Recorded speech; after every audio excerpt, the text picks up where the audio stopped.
bailiff fees to overdue accounts. I would say that apart from being harassed by bailiffs as well, it did cross my mind, and I've got nothing that supports this, but it's an idea. And that is obviously for those of you who have purchased my book, Defusing the Debt Bomb or Street Games and Suits, maybe as a vulnerable person, the same applies, because you're still getting harassed either by text messages or constant letters through the door, even though you've asked them for proof of their debt, etc. So again, it's still another area. I don't think debt agents are exempt from the vulnerability side of things. So just keep that in mind as well. And pop over to my website where my books to support me. But if the bailiff says it means nothing or prove it, well, most times the bailiffs will object and say things like, we don't think you're vulnerable, or show us the evidence. This is because they still want to get paid. But you don't have to prove anything. You are simply notifying them, and do not expect them to hand the matter straight back after receiving the letter. This is a warning for you guys.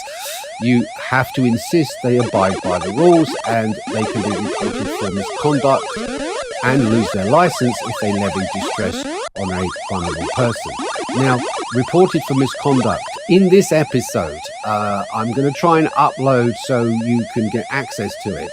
But if they ignore you, then follow the steps in what we call EAC2. That's EAC2. It's a whole process to bring bailiffs to book, and it could cost them their license if they've stepped over the mark. And what I've done is I've taken the EACU bailiff complaints, which is what it is, it's a bailiff complaint to the highest level, and converted it to a free PDF file that you can download, which gives you the whole process itself about complaining about the behavior of bailiffs and and whether or not they overstep the mark. Now, it's absolutely free because you can get it off the internet somewhere, but rather than troll through the internet and everything, I literally just copied and pasted, turned it into a PDF for you people to download. So if you want that, that link will be in the description below. I think I'll put it up on my Google Docs or something like that. But you'll be able to just grab a copy of that for yourself and have a look at that with my compliments. Now, it goes on to say, notify the court, the creditor or counsel who instructed them, and the onus is on them to take the matter back from the bailiffs and make an affordable payment arrangement. Now, obviously, where it says make affordable payment arrangements in the case of council tax, obviously we would question the fact that that payment is even required, obligated, liable, and all the rest of it. But obviously the English, what they're using here is just describing the process that happens. Obviously the question of the legality or the lawfulness, should I say, of council tax and your obligation to pay it is an entirely different question. All right, so I'm not going to get into that here, but that's exactly what's been said. So if the initial creditor, and that includes councils as well, says deal with the bailiff and simply refuse and insist on dealing directly with the creditor, there is no obligation for a vulnerable person to deal with a bailiff. Let me repeat that. There is no obligation for a vulnerable person to deal with a bailiff. Keep that in mind, given the list. The vulnerable letter is used day in and day out to stop bailiffs in their tracks, and it is the most effective way of stopping bailiffs' visits. So do not be put off by a dishonest official and try to ignore the letter, and don't take no for an answer. Go above their heads and make an official complaint. And, as I've just pointed out, the most serious complaint you can raise is an EAC2 complaint to the court, and it's free, and any bailiff or registered enforcement officer can be reported. And in case you didn't know, bailiffs and enforcement officers actually have to file a £10,000 bond, and they could lose that if your EAC2 complaint is upheld. And as I say, the link to the PDF for the whole process will be in the video description below. And then we've got the vulnerable person's notice. It's pretty obvious. Again, this link will be there for you, and you can do that for yourself. So evidence of vulnerable person will only be supplied to courts and local authorities and not to private companies, even though local authorities are actually private for profit. companies on Dun & Bradstreet. But I'm writing to inform you that I am classed as a vulnerable person according to paragraph 77 of the Taking of Control Goods National Standards 2004. I am classed as vulnerable for the following reasons, and then you would stick all of your reasons in there, and it goes on to say the regulations 10 subsection 1 of Taking Control of Goods Regulation Act states, etc. Now, as I say, I'm not going to read every word of this, but this is exactly what you would include, and some of the groups who might be vulnerable are listed below. And it's not exhaustive, but care should be taken to assess each situation on a case-by-case basis. So if you've been a victim of a bulk processing that didn't follow due process, for instance, then that would come under that, because it has to be taken on a case-by-case basis. The elderly, people with disabilities, seriously ill, the recently bereaved, single parents, pregnant women, unemployed people. So that should be, in this given day and age, quite a huge one. Single parents as well, I believe. But those who have obvious difficulty in understanding or speaking English, which is repeating. And just, again, this letter tells you exactly how to do it and beat the bailiffs, United Kingdom. So the vulnerable letter notice that you see here is fantastic.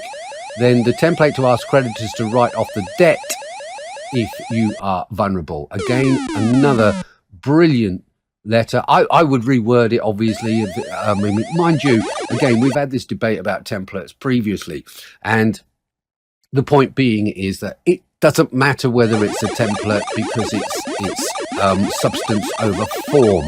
So even if they send you back saying we don't reply to templates, it's absolute BS. Okay, whether they reply as a company policy to templates or not is absolutely irrelevant in law. All right, you have sent them information. And I find it ironic that they say we don't reply to templates, or they try to dig you with a little insult saying, oh, you've used an internet template, whatever variation of that might be, because what they send you out on a regular basis is nothing but templates. So it's okay for them to do it, but it's not okay for you to do it. But you might want to write back and go, I don't respond to templates that you've just sent me about templates. It's ridiculous. So just keep that in mind. Anyway, so there's that. And then you've got all of these references from people that have done it. A win from Lowell by sending a vulnerable letter in detailing my struggles and effects harassment on me. £911 wiped out, and even £100 check back as a gesture of goodwill, blah, blah, blah. Thank you for the group. And it goes on and on. Now, the point being is debt buyers and vulnerable people. Again, this is not just council tax, but it's a very good method if you are vulnerable to actually deal with all of this information. And it's got a lot of information on here, which is why I was sharing it with you, because, you know, although it seems to be quite repetitive in places, but it gives you very good standing, you know. So it says bailiffs may not recover enforcement stage fees from vulnerable people. In other words, the stuff that they add on top of the outstanding alleged debt can't be placed on there as well.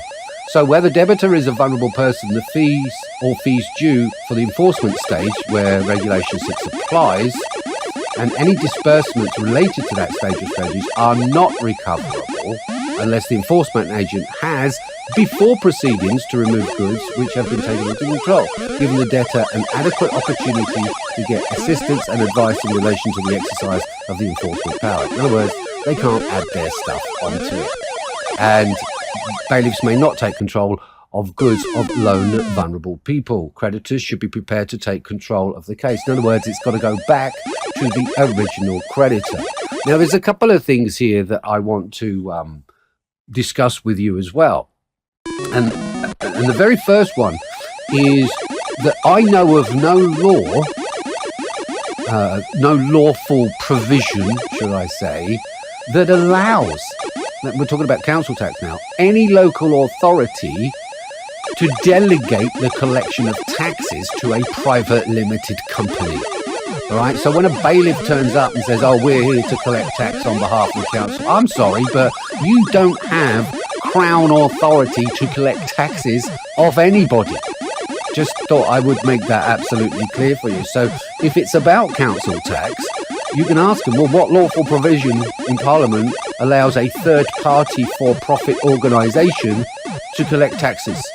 That is a responsibility of the local authority.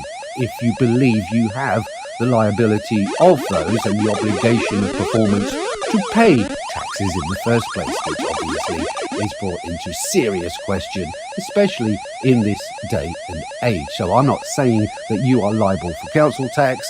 I'm saying that you can fight it on your own grounds. I mean, there's plenty of cases floating around at the moment that's questioning the validity, not just of the council tax obligation itself, but of the whole process that council tax takes if they believe you're in arrears of paying an obligation which in most cases they can't actually prove.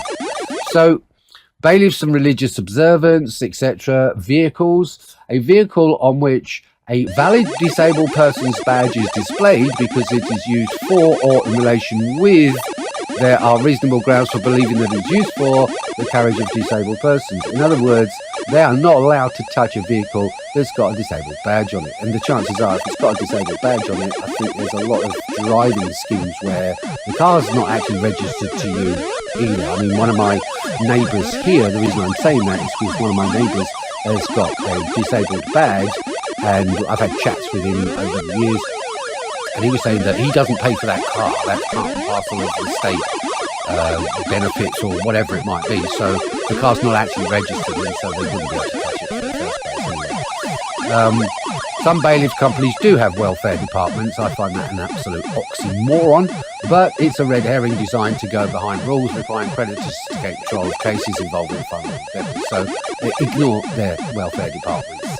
A 1997 Law Commission report definition of a vulnerable adult is a person aged over 18 who is or may be in need of community care services by reason of mental or other disabilities, age or illness, and who is or may be unable to take care of him or herself or unable to protect himself or herself against significant harm and exploitation.